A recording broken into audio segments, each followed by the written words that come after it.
Salut YouTube, bienvenue dans cette nouvelle vidéo. Je suis très heureuse de vous retrouver aujourd'hui pour une pile à lire.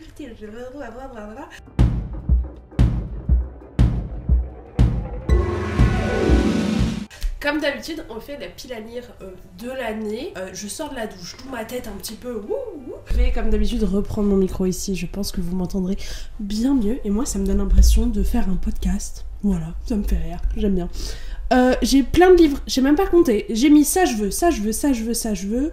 Est-ce que c'est atteignable? Peut-être, parce que un de mes objectifs de cette année, je vous en ai parlé dans ma vidéo, je crois un petit peu bilan, récap de l'année passée, c'est, je vais vous dézoomer un peu, et de n'acheter en 2023 que, en 2024, mon dieu, qu'un livre par mois, ou du moins de lire tous les livres que j'achète avant d'en racheter un autre. Parce que cette année, et déjà en vrai, ça fait quelques années que j'achète beaucoup plus réfléchiment. C'est pas français du tout le mot que je viens de dire. Mais de manière beaucoup plus réfléchie. Et je pensais que j'étais grave en adéquation avec cette manière de consommer. Et en fait, je me rends compte que même en réfléchissant chaque achat et vraiment en achetant que des livres qui me font mourir d'envie, et ben même avec ça, en 2024, en 2023, j'ai lu 27 livres et j'en ai acheté 52, donc le double. Donc ça ne va pas. Voilà, ça ne va pas. On s'attaque au livre que je veux lire. Alors bien sûr, il y a toujours cet objectif de lire des suites de sagas, et je pense qu'on va commencer par ça, parce qu'il me semble que c'est principalement ça. J'ai l'impression que j'ai que des tomes 2. J'aurais peut-être dû trier avant de commencer à filmer cette vidéo. Ah oui, non, attendez, avant je voulais vous parler des sagas, de livres qui allaient sortir pendant l'année, et que je voulais absolument lire. Bah voilà quoi, que je voulais absolument lire. Donc ils font partie un petit peu de cette pile à lire. Comme ça en même temps je vous fais une vidéo sortie livresque. En 2024 déjà, en janvier, le 30 janvier, il me semble, sort Crescent City 3. Ça va être formidable. J'ai tellement hâte, vous n'avez pas idée. J'ai lu le tome 2 de juillet à octobre-novembre de cette année, et c'était un pur moment de bonheur, de délectation, de joie, voilà, j'ai adoré, c'est un coup de cœur. Moi j'en suis même à dire que je préfère Crescent City que ACOTAR. Je sais que ça peut paraître un peu choquant, mais voilà, j'ai tellement hâte du tome 5 d'ACOTAR. Si vous avez lu Crescent City 2, vous savez pourquoi. Et du coup, je me dis que Crescent City 3, finalement, on aura un petit avant-goût, quoi, peut-être. Bref, je n'en dis pas plus. Il y a aussi le 10 septembre, ce n'est absolument pas dans l'ordre, le 10 septembre, sortira Somewhere Beyond the Sea de TJ Klune, qui est la suite de... Comment ça s'appelle La mer céruléenne. C'est un monde très long, La maison sur la mer céruléenne, un truc comme ça, que j'avais lu et que j'avais absolument adoré. C'est très poétique, très sympa. Bref, je recommande. Ensuite, le 6 février, sort Bride de Ali Hazelwood, et c'est la première fois qu'Ali Hazelwood va faire un autre livre que de la romance contemporaine. Et en fait, quand elle a annoncé la sortie de ce livre, elle a dit on m'a souvent moqué pour faire de la romance contemporaine, mais en fait aujourd'hui ça me permet de sortir le livre que j'ai toujours rêvé d'écrire, et il serait probablement jamais sorti si j'avais pas d'abord fait des grands succès pour que mon éditeur me suive. Et il me semble que c'est quelque chose en rapport avec des vampires, mais je dis peut-être une bêtise. Mais voilà, c'est un truc un peu plus contemporain, fantastique, et j'espère qu'il y aura un peu de romance dedans, bien évidemment. On a le tome 5 des Bodyguards qui sort le 10 avril. Alors ça, je ne savais absolument pas. Les Bodyguards, ça a été un peu ma saga du début de l'année dernière, donc... What? Et j'ai vu le prénom de la personne sur qui c'était, j'ai oublié, si Oscar je crois, et il me semble que Oscar c'était le méchant dans Bodyguard. Du coup, ça va être intéressant. Faut que je revérifie, j'ai peut-être une fausse info, mais en tout cas c'est sur Oscar. Le 2 avril sort un livre du même auteur, de la même autrice que The Cheat Sheet, qui est une de mes romances de hockey préférées, et qui va s'appeler The Rule Book. Et ça, je serai là pour l'acheter à la sortie, bien évidemment. Ça fera partie, ce sera mon livre que j'achèterai en avril, vous voyez, faut que je planifie mes achats.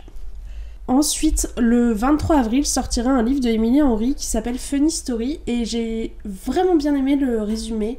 C'est une histoire avec une femme dont son mari part avec sa meilleure amie, et du coup, elle décide de faire emménager chez elle l'ex de cette meilleure amie, parce qu'il a besoin à ce moment-là, et donc je crois qu'ils vont sortir ensemble, enfin j'imagine. Et enfin, le 27 septembre sort un nouveau livre d'Anna Grace qui a écrit Icebreaker et Whitefire. Whitefire que j'ai dans ma pile à lire, mais que je vais lire pendant l'été parce que c'est une romance entre deux moniteurs de camp d'ado. Et ce livre-là s'appellera Daydreams. et je ne sais plus trop de quoi ça parle. Mais voilà un peu les 4-5 sorties que j'ai à l'œil cette année, et bien évidemment je serai un pigeon pour tout le reste. Vous pouvez en être sûr. Déjà, et je crois qu'il faisait déjà partie de ma pile à lire l'année dernière, donc ça craint un petit peu, j'ai envie de continuer cette saga de Shelby Mayurin, qui est The Serpent and Dove. Celui-là c'est Blood and Honey, j'adore ces couvertures en plus. Et le dernier c'est Gods and Monsters, donc les 3 tomes sont déjà sortis. Le 1 j'avais adoré, c'était un vrai coup de cœur, je l'avais lu en audio. Et en fait j'ai du mal à me lancer dans ce... Ah mais en plus c'est écrit gros, Agathe, t'abuses. C'est un mariage entre un chasseur de sorcières et une sorcière. C'est rigolo quand même, hein. Et c'est trop sympa. Et en plus, il y a un peu une atmosphère sorcière français et tout qui est hyper cool. Et j'avais adoré, donc faut que je le lise la suite. Ensuite, toujours dans les tomes 2, j'aimerais beaucoup lire Iron Flame, forcément. Alors je l'ai eu à Noël, donc pour l'instant je suis pas trop en retard, voilà, mais je pense que ça va être une de mes prochaines fantaisies dans laquelle je vais me plonger, mais en ce moment, et c'est trop bizarre, ça me fait ça tout le temps en janvier chaque année, je suis dans un mood romance, et je bouffe que de la romance pendant un mois, jusqu'au début en général du challenge Romantaisie de Nina. Ensuite on a The Autumn Legacy, qui est pareil, un tome 2, tous les livres sont sortis en français je crois déjà. Donc voilà, d'ailleurs Iron Flame il sort en français en avril ou en mai, et le tome 1 sort en français là en février je crois, donc ça c'est cool. Blood and Honey ils sont déjà sortis en français il me semble, celui-ci il est déjà sorti en français. Vous voyez, des fois je me dis mince, je lis en anglais les pauvres, mais comme je mets 20 ans à lire mes livres, ils ont le temps d'être traduits. Donc Autumn Legacy qui est la suite de cette espèce de mystère lié à un héritage, tout ça ma foi très sympa. Celui-là, pareil, j'ai vu qu'il allait sortir en français quand je regardais les sorties à venir. C'est Jadoir de Fondali. J'ai lu le 1 que j'ai absolument adoré, bien évidemment que oui. Mais c'était très dense. Pour moi, c'est vraiment une fantaisie un peu adulte, vous voyez, au niveau de la construction du monde, tout ça. Du coup, c'était un peu compliqué. Mais là, celui-là, il faut que je m'y mette et que je continue à le lire. J'avoue que quand j'ai vu qu'il sortait en français, j'ai eu un petit moment de...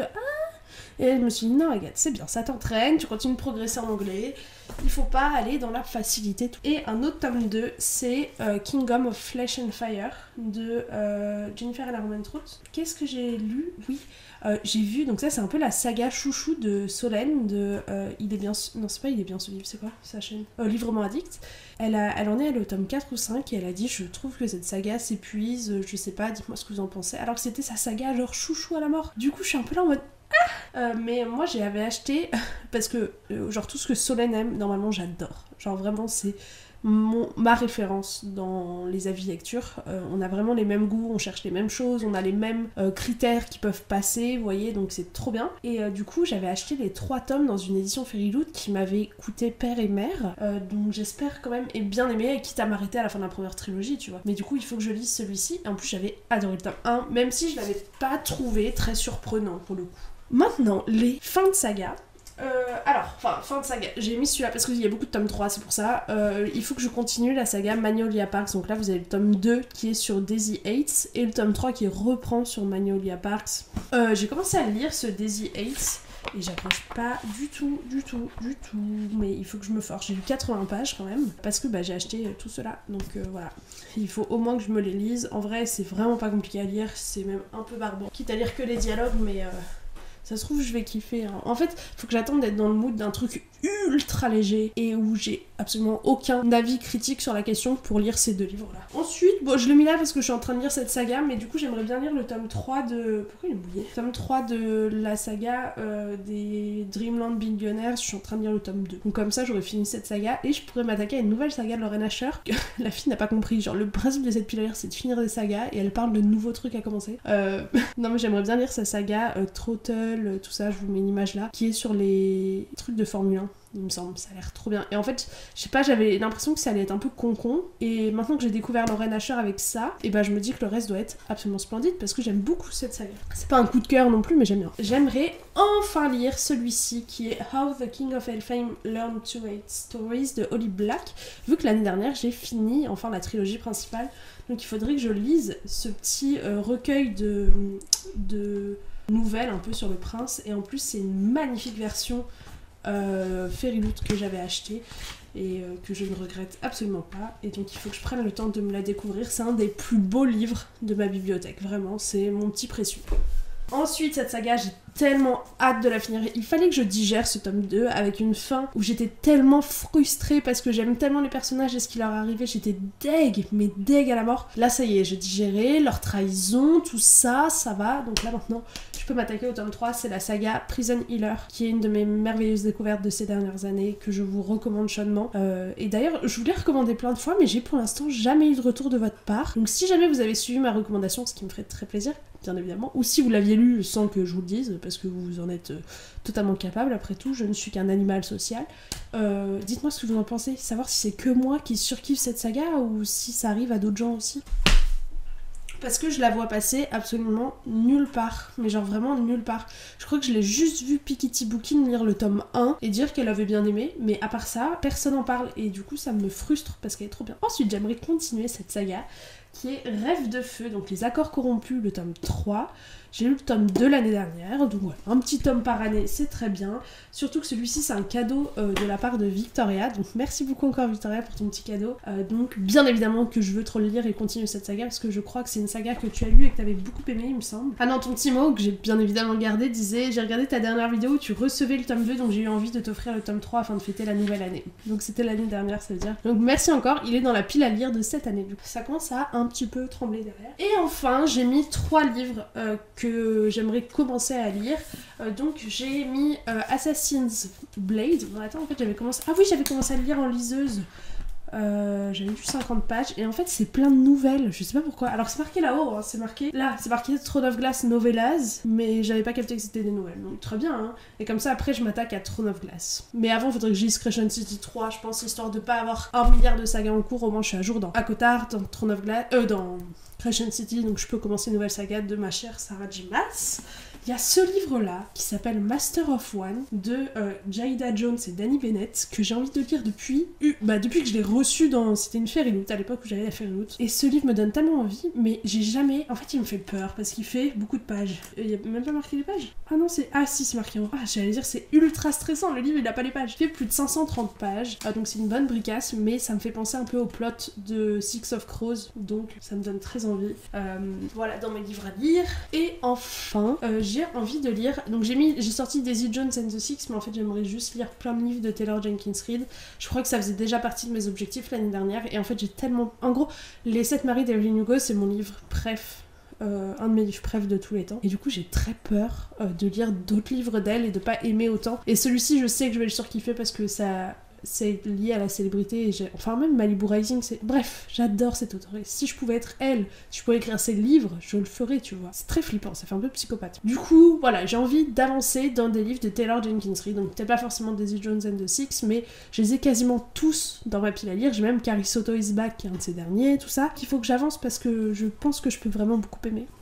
Et voilà, c'est ce qui conclut cette vidéo. J'espère qu'elle vous aura plu. N'hésitez pas à me dire, vous, quel livre vous souhaitez lire cette année. Est-ce que vous avez des objectifs genre no-buy et tout? D'un autre côté, vous voyez, ce truc du no-buy, c'est simplement parce que j'ai envie de pouvoir lire les livres que j'ai déjà. Mais d'un autre côté, tous les livres que j'ai, si je me les achète, c'est que j'ai, entre guillemets, les moyens de me les acheter, quoi. Je me mets pas dans la merde pour acheter des livres. Je fais de mal à personne en m'achetant des bouquins. Pourquoi est-ce que je me réfrénerais et m'empêcherais ce plaisir? C'est juste vraiment cette idée de je veux, mieux consommer, quoi. Enfin, du moins mieux lire ce que j'ai déjà. C'est comme si vous achetiez genre un énième t-shirt blanc, genre c'est bon, utilise déjà ce que t'as, on verra après. Dites-moi si vous êtes d'accord avec moi ou pas du tout. Voilà, je vous fais plein de gros bisous et je vous dis à très bientôt dans une nouvelle vidéo. Ciao ciao.